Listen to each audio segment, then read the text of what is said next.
غزوہ بدر کا چونکہ تذکرہ ہوگا وہ تو سورہ انفال میں ہم پڑھیں گے، ترتیب مصحف اور ہے، زمانی ترتیب نہیں ہے، ترتیب نزولی نہیں ہے۔ غزوہ بدر میں مسلمانوں کو بہت زبردست اللہ نے فتح دی، کفار مکہ کو بڑی زک پہنچی، 70 بڑے تقریباً سارے ان کے بڑے سردار مارے گئے۔ ان کے اندر اب جو جلن تھی اور غصہ تھا، اور عرب کا یہ مزاج تھا کہ بدلہ لینا ہے، لہذا 1 سال کے اندر انہوں نے پوری تیاری کی، تمام جو بھی کر سکتے تھے ساز و سامان جمع کیا، 3000 کا لشکر لے کر۔ اور اب ابو سفیان، ابو جہل تو مارا جا چکا تھا، وہ تھا سردار جو کہ بدر میں آیا تھا فوج لے کر۔ اب ابو سفیان جو ہیں وہ چونکہ بعد میں ایمان لے آئے، ان کے نام کو تو ہم ادب کے ساتھ ہی لیں گے، اب وہ سردار تھے اس وقت، اور وہ 3000 کا لشکر لے کر آئے، اور اس دفعہ وہ اتنا اہتمام کر کے آئے تھے کہ ہماری فتح یقینی ہے، اپنے بچوں کو خاص طور پہ خواتین کو بھی ساتھ لے کر آئے تاکہ ہمارے اندر غیرت رہے کہ ہماری عورتیں بھی ساتھ ہیں، اگر کہیں میدان سے ہمارے قدم اکھڑ گئے تو ہماری عورتیں جو ہے وہ قبضے میں چلی جائیں گی مسلمانوں کے۔ تو ہند جو تھی، اس کی بیوی ابو سفیان کی بیوی ہند، وہ بھی ایمان لے آئی بعد میں، لیکن عتبہ کی بیٹی تھی، اس کا باپ اور بھائی عتبہ ابن ربیعہ، اور چچا اس کا اور بھائی، یہ 3 جو ہیں بدر میں قتل ہو چکے تھے، مسلمانوں کے ہاتھوں واسر جہنم ہو چکے تھے۔ تو ہند کے سینے کے اندر بھی انتقام کی آگ تھی۔ باقی تو یہ کہ کوئی گھر بچا ہی نہیں تھا مکے کا جن کا کوئی نہ کوئی آدمی مارا نہ گیا، اور 70 آدمی مارے گئے تھے۔ اب یہ جب لوگ آئے ہیں تو ادھر حضور نے مشورہ کیا صحابہ سے کہ کیا کرنا چاہیے، لشکر آ گیا 3000 کا۔ کچھ لوگوں نے کہا کہ ٹھیک ہے، کھل کر مقابلہ کریں گے، ڈٹ کر مقابلہ کریں گے، چلیں گے میدان میں۔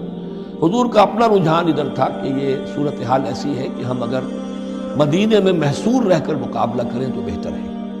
لیکن جو لوگ بدر کے بعد ایمان لائے تھے، ایک تو ان کا جوش و خروش تھا، ان کا ہمیں تو شہادت چاہیے، ہمیں آخر اس موت سے کیا ڈر ہے، شہادت ہے مطلوب و مقصود مومن، نہ مال غنیمت نہ کشور کشائی۔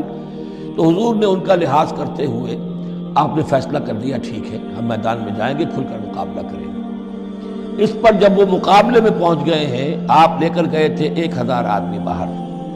جب آمنا سامنا ہوا ہے تو وہاں عبداللہ ابن ابی یہ کہہ کر اپنے 300 آدمیوں کو لے کے واپس آ گیا۔ اتفاقاً اس کی رائے بھی یہ تھی کہ کھلے میدان میں جنگ مت کرو، بلکہ یہ کہ محصور ہو کر، جو حضور کی رائے تھی وہی اس کی بھی تھی اس وقت۔ لیکن اس وقت وہ یہ کہہ کر کہ جب ہماری بات نہیں مانی جاتی تو ہم خام خواہ کیوں اپنی جانیں جو ہے جوکھوں میں ڈالیں، وہ 300 آدمی لے گیا تو رہ گئے صرف 700۔ ان 700 میں سے بھی 2 گھرانے ایسے تھے، بنو حارثہ بنو سلمہ، ان کے قدم بھی تھوڑی دیر کے لیے ڈگمگائے، لیکن پھر ان کو اللہ تعالیٰ نے حوصلہ دیا اور وہ جم گئے، وہ 300 چلے گئے۔ اس کے بعد اللہ نے وعدہ کیا ہوا تھا مدد کا، جنگ ہوئی، مدد آئی اور اللہ نے فتح دے دی۔ لیکن وہ ایک درہ تھا مسلمانوں کی پشت پر پہاڑ میں۔ حضور کو اندیشہ تھا کہ ایسا نہ ہو کہ وہاں سے ہم پر حملہ ہو جائے تو 2 طرف سے ہم چکی کے پاٹ کے درمیان، 2 پاٹوں کے درمیان آ جائیں۔ وہاں 50 تیر انداز آپ نے مقرر کر دیے تھے کہ یہاں سے مت ہلنا، چاہے تم یہ دیکھو کہ ہم سب مارے گئے اور ہمارے گوشت جو ہے وہ کوے اور چیلیں کھا رہے ہیں، تب بھی تم نے نہیں ہلنا یہاں سے۔ لیکن جب مسلمانوں کو فتح ہو گئی وہاں اختلاف ہو گیا کہ حضور نے جو فرمایا تھا وہ شکست کے سلسلے میں تھا، اب تو فتح ہو گئی ہے، چلو اب چل کے مال غنیمت جمع کرنے میں باقی تم لوگوں کا ساتھ دو۔ جو وہاں کے لوکل کمانڈر تھے وہ منع کرتے رہے کہ ہرگز مت ہلو، حضور کا حکم یاد رکھو۔ وہ تعویل کر چکے تھے حضرت حضور کے حکم کی۔ 35 چلے گئے، 15 رہ گئے۔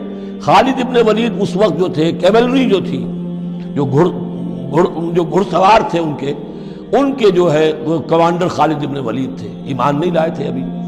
ان کی عقابی نگاہ نے دیکھ لیا کہ وہ درہ خالی ہے، تو ادھر تو شکست ہو رہی ہے، وہ اپنا 100 گھوڑوں کا جتنا بھی گھوڑے تھے ان کا لے کر پورا کا پورا رسالہ، اور وہ پیچھے سے آ کر حملہ کیا اور وہ فتح شکست میں بدل گئی۔